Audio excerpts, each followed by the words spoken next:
Welcome to Advent of Tessellations 2023.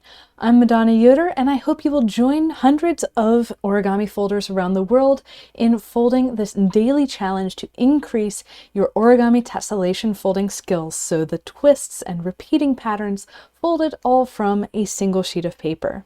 For day 17 of Advent of Tess, we're folding this tessellation, or this mini start that I call Nestled, because the tips of the open rhombi are nestled up under their next rhombus over, and they actually happen to sit exactly at the corner of those closed triangle twists. So we're starting with the same sequence as yesterday, with the open hexagon and the closed triangles at dent spacing on the back. And actually, something I didn't mention yesterday is you can absolutely use extra spacing. You're just going to need a bit more grid to fully finish. And we're then going to put open rhombus twists on the outside instead of the closed twists. So let's go ahead and get started. We're going to start with our open hexagon, and that's going to be with our mountain folds coming one spacing above the right side corner, and our valleys one spacing above that, and boop, to squash, and use the bone folder to smooth it out.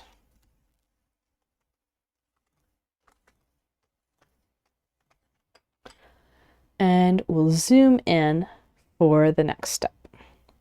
Now, we did see yesterday exactly how to do this, but I'll go slowly for the next couple moves. We're going to have a valley fold as dense as possible, so right up along this folded mountain, and then our mountain fold one space further away, so that puts our target intersection right at that point where our new mountain meets the existing mountain. Going to be erasing the extension of the old mountain to cause a three-way intersection. And yes, these two mountains are going to be one spacing apart, which means that it's actually going to be easier to fold it over, making that double depth, and then fold the flap back down. And then we can squash our closed triangle and move on.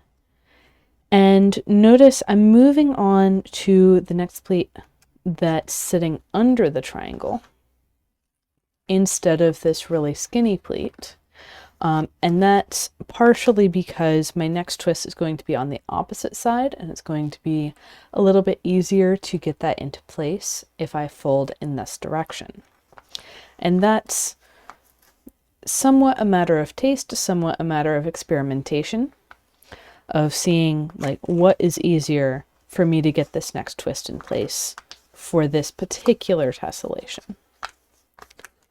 And so setting up that same three-way intersection, those same requirements relative to the center. I have this pleat going straight through the center of the twist, but I'm going to split my pleat that's coming out the end.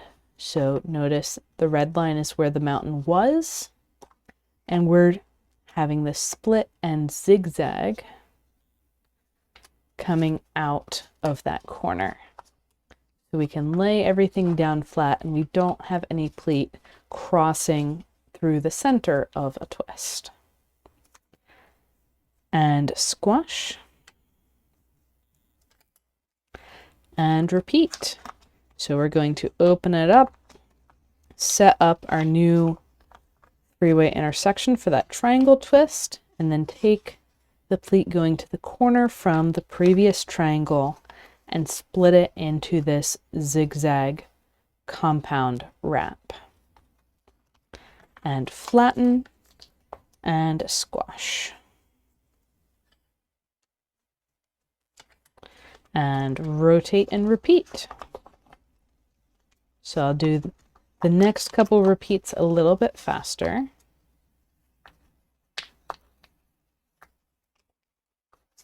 Because you've already seen exactly how to do it.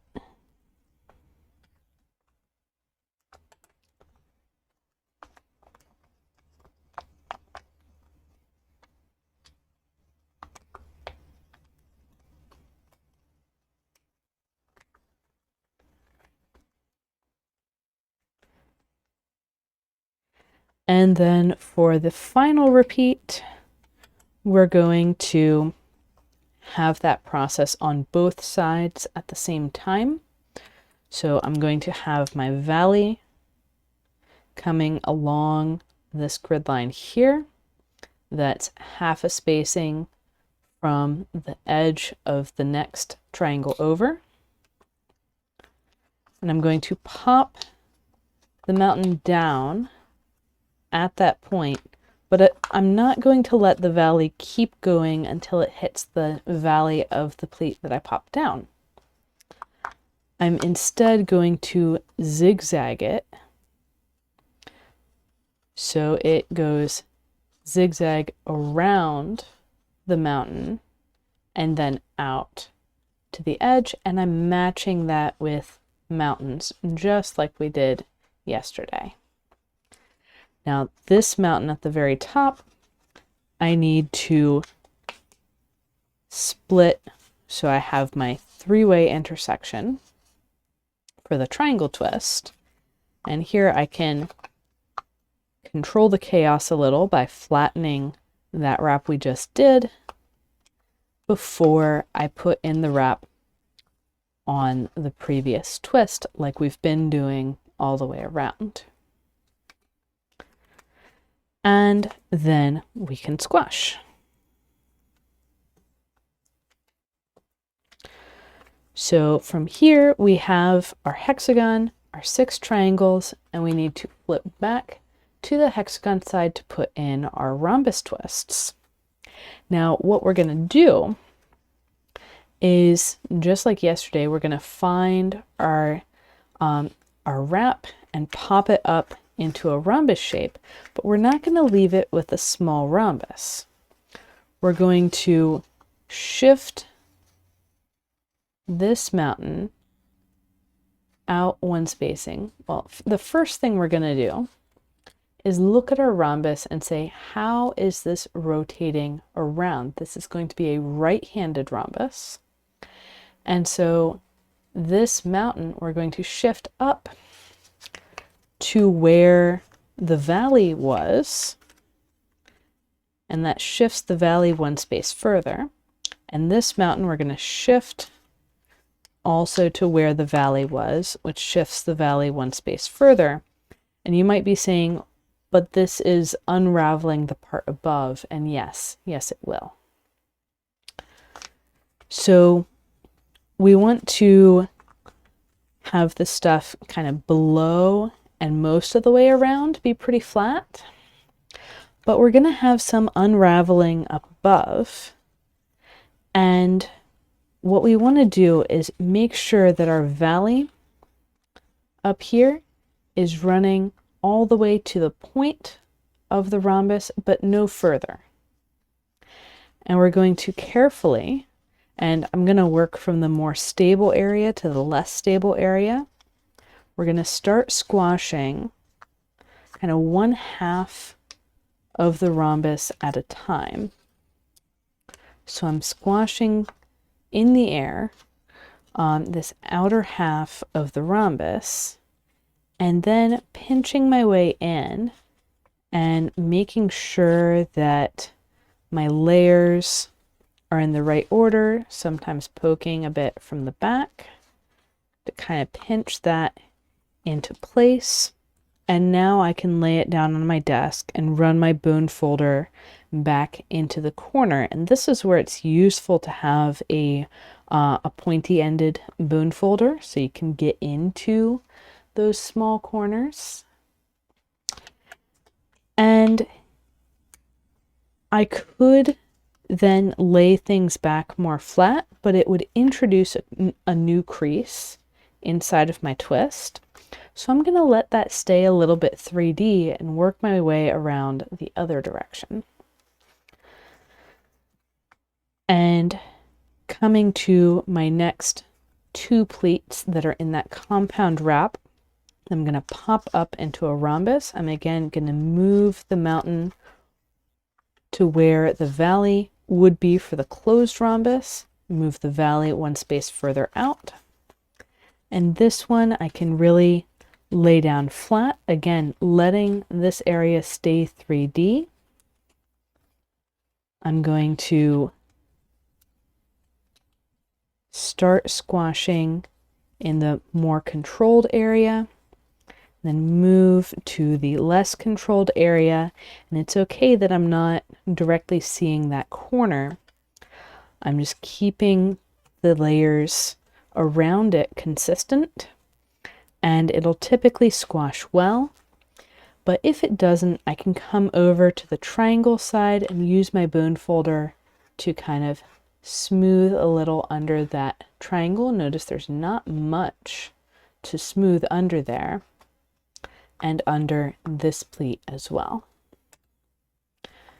And so I'm going to continue around in exactly the same way, popping out the compound wrap into that closed rhombus shape, then shifting those 2 pleats, getting things stable, and squashing my rhombus. Now this one is giving me a little more trouble, so I'm going in, making sure that the curvature is correct, that it's not buckling in some direction I don't want it to go, and then pressing and smoothing out until everything is flat again. And likewise with the next.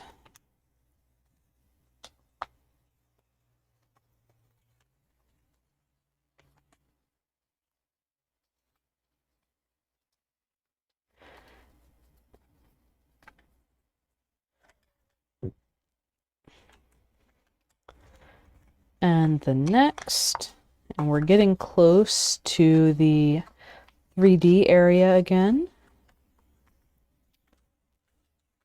but that will be resolved soon enough. So in here, I'm noticing that I need to really control this area to prevent it from wiggling out as I start squashing. And notice I'm moving my thumb up towards the tip as I squash, just to keep those layers all in the right place. And now we're on our last pleat interaction. And as we pop that open to get that closed rhombus setup, the 3D-ness goes away. I mean, other than the fact that this is 3D, but the funkiness around the first rhombus goes away because I'm not trying to put a valley through here anymore. The valley flipped to the other side. And so that could be an alternative method for making things lay flat earlier, to just pop that up 3D and let it sit there like a closed rhombus. Because the closed rhombus is not going to have any conflict with the next thing over. But however you wish to manage your pleats. And we can get that final twist in place.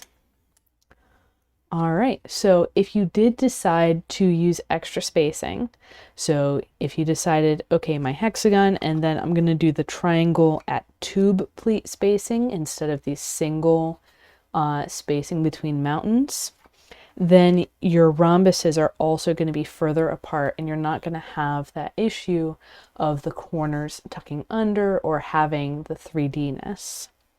So if you want to try something a little easier to practice the sequence, then just space things further apart. But you might want to use a 24-fold grid, just to make sure that you're not folding partial open rhombus twists at the edges.